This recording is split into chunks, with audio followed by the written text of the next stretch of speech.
संजय शिरसाट आणि संजय राऊतांमध्ये सुद्धा वाकयुद्ध रंगलं। फडणवीसांची चाकरी करा अशी शिंदेंना शहांनी तंबी दिल्याचं वक्तव्य संजय राऊत यांनी केलं होतं। ठाकरेंच्या शिवसेनेच्या खासदार संजय राऊतांचा असा दावा होता, आम्हाला शिवसेना आणि बाळासाहेब ठाकरे शिकवू नयेत असं देखील ते म्हणाले। अमित शहा तुमचे फोन देखील घेत नाहीत असं म्हणत शिरसाटांनी संजय राऊतांना डिवचलंय। तुमचा पक्ष सिल्वर ओक जवळच्या कचरा कुंडीत पडला अशा शब्दात संजय शिरसाट यांनी संजय राऊतांना प्रत्युत्तर दिलंय। आता त्यांचे पक्षप्रमुख जे आहेत अमित शहा त्यांनी त्यांना तंबी दिलेली आहे की फडणवीसांची चाकरी करा नाहीतर सरकारमधनं दूर व्हा, तुमच्याशिवाय हे सरकार चालेल। मला माहिती आहे काय त्यांच्या चर्चा असतात, त्या फार शहाणपणा करू नका। त्याच्यामुळे आता हे खातेपिती घरं सोडून कसे निघतील बाहेर।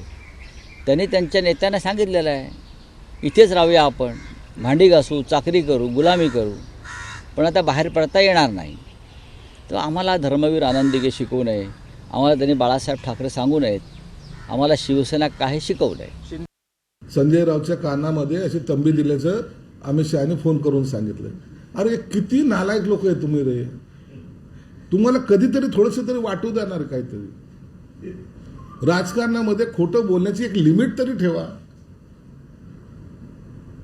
तुम्ही केलेले फोन अमित शहा कधी घेताही नाही, पण अमित शहा एकनाथ शिंदेला फोनवर काय बोलले हे तुम्हाला कळतं कसं? लिमिट ठेवा, लिमिट। खोटं बोलण्याची थोडंसं लिमिट ठेवा। लहान मुलाला जरी विचारलं का संजय राऊत असं म्हणताय तर तो म्हणतो मूर्ख माणूस आहे। ही तुमची असलेली प्रतिमा कधीतरी तुम्ही सुधाराल का नाही? एबीपी माझा, उघडा डोळे बघा नीट।